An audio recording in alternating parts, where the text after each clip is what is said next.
حضرت ابو بکر صدیق کا زمانہ تھا تو ایک شخص ملک شام کا رہنے والا، بڑا قرضہ چڑھ گیا اس پہ، تو وہ حضرت ابو بکر صدیق کے پاس آیا، کہنے لگا آپ امیر بھی ہیں اور امیر بھی ہیں، دونوں باتیں، ایک امیر یہ ہے کہ مسلمانوں کے سربراہ ہیں، اور دوسرا اللہ نے آپ کو مال و دولت بھی عطا فرمایا ہے، تو میرے اوپر قرضہ چڑھ گیا ہے تو مہربانی فرمائیں۔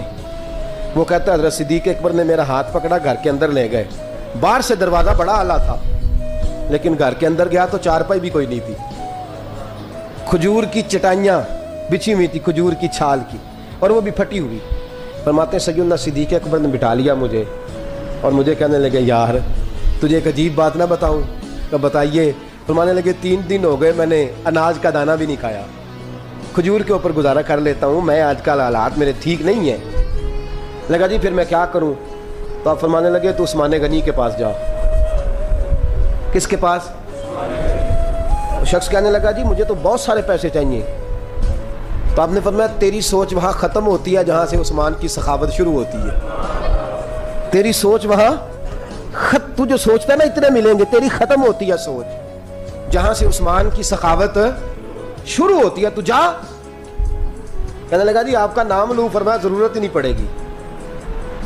کہا جی میں ذکر کروں گا کہ مجھے امیر المومنین نے بھیجا ہے۔ فرمایا ضرورت ہے، صرف اتنا تو جا کے بتانا کہ میں مقروض ہوں اور رسول اللہ کا نوکر ہوں صلی اللہ علیہ، اتنا بتانا کہ مسلمان ہوں، مصطفیٰ کا غلام، بس، اور کسی اضافے کی ضرورت ہے۔ کہا جی وہ دلیل مانگیں گے؟ فرمایا عثمان خیرات کرتے تفتیشیں نہیں کرتا، عثمان اللہ کی راہ میں دیتے ہوئے تفتیشیں 10 روپے دینا اور 100 بات سنانا فقیر کو، تک تو نہیں نا، 10 روپے اور 100 قسم کے تانے نہ دے تو میاں چشم پوشی کر جا، تجھے کس نے اجازت دی ٹٹولنے کی، پھولنے کی اور کرودنے کی؟ یہ حال اگر تیرے ساتھ کیا جائے، رب اگر تجھے ٹٹول کے دے تو تیرا کیا بنے؟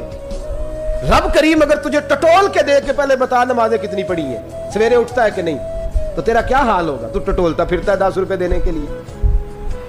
حضرت عثمان غنی کی عادت نہیں، وہ شخص کہتا ہے میں چلا گیا، پوچھتا پچھاتا دروازے پہ پہنچا، دروازے پہ دستک دی تو حضرت عثمان غنی کے اندر سے بولنے کی آواز ہے، اپنے بچوں کو ڈانٹ رہے ہیں، کہتے ہیں یار تم لوگ شہد کے اندر، دودھ کے اندر شہد ملا کے پیتے ہو، خرچہ تھوڑا کم کرو، اتنا خرچہ تم نے بڑھا دیا ہے، تم دودھ کے اندر دودھ بھی میٹھا شہد بھی میٹھا، ایک چیز کھا لو، کو بیمار ہو 2 چیزیں استعمال کرتے ہو۔ کہتے ہیں میں نے کہا ابو بکر تو بڑی باتیں بتا رہے تھے، اور اس قسم کے کئی واقعات حضرت عثمان غنی کے ساتھ ہوئے، وہ تو بڑی باتیں بتا رہے تھے اور یہ آدمی دودھ شہد سے لڑائی کر رہا ہے اور مجھے کئی ہزار درہم چاہیے، دینار چاہیے، مجھے دے گا؟ فرماتے ہیں اب وہ ڈانٹ کے باہر آئے، میں دروازے پہ تھا، آتے ہی کہنے لگے میں آیا نا تو جب میں نے السلام علیکم کہا تو وہ سمجھ گئے میں مسلمان ہوں۔ کہتے ہیں وعلیکم کہا تو پہلا جملہ انہوں نے جو بولا وہ ان کے بڑے پن کا مظاہرہ تھا۔ کہنے لگے بچوں کو ایک بات سمجھانی تھی، آنے میں مجھے 1.5-2 منٹ لگ گئے، تو دروازے پہ کھڑا رہا، مجھے معاف کر دینا۔ بڑے لوگوں کی بڑی باتیں، بڑے لوگوں کی بڑی باتیں، اتنا بڑا قد ہے اتنا بڑا اخلاق ہے۔ کہنے لگے تجھے ایک بات بچوں سے کرنے لگ گیا تھا، تجھے انتظار کرنا پڑا، ذرا درگزر کرنا۔ کہتے ہیں پھر انہوں نے دروازہ کھولا، جو اس وقت ان کا ماحول تھا حویلی کا، ڈرائنگ روم کا، جو بھی، مجھے بٹھایا۔ کہتے ہیں میرے لیے جو پہلی چیز آئی وہ دودھ کے اندر شہد ڈال کے وہ لائے۔ کہتے ہیں میرے دل میں خیال آیا گھر میں جھگڑا کر رہے تھے، مجھے پلایا، اس کے بعد کھجوروں کا حلوہ آ گیا۔ کہتے ہیں میں نے کہا بچوں کو کہہ رہے تھے ایک میٹھی چیز استعمال کرو، میرے لیے 3 آ گئی ہیں، 3 آ گئی، عجیب شخص ہے۔ کہتے ہیں میں لیکن ابھی میرا تصور جمع نہیں، میں نے کہا اتنا تگڑا نہیں جتنا حضرت ابو بکر نے بتایا ہے۔ کہتے ہیں کھلا پلا کے نا پھر پوچھنے لگے کیسے آئے ہو، کیسے آئے ہو؟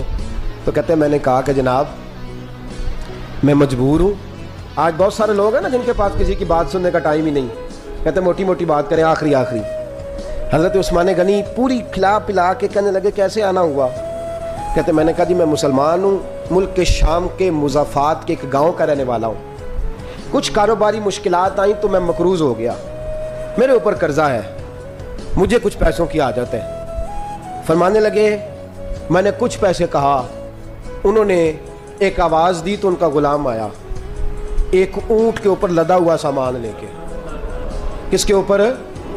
اونٹ کے اوپر۔ کہتا ہے مجھے 3000 اشرفیوں کی ضرورت تھی، میں نے بتایا نہیں 3000 چاہیے۔ اونٹ آیا تو حضرت عثمان غنی کہنے لگے اس اونٹ پر تیرے لیے تیرے گھر والوں کے لیے میں نے کپڑے بھی رکھوا دیے ہیں، کھانا بھی رکھوا دیا اور 6000 اشرفیاں بھی رکھوا دی ہیں، تو پیدل آیا ہے تو اب اونٹ لے کے جا۔ کہتے میں نے کہا حضور اونٹ واپس کون کرنے آئے گا؟ کہنے لگے واپس کرنے کے لیے دیا ہی نہیں تو تحفہ ہے تو لے جا۔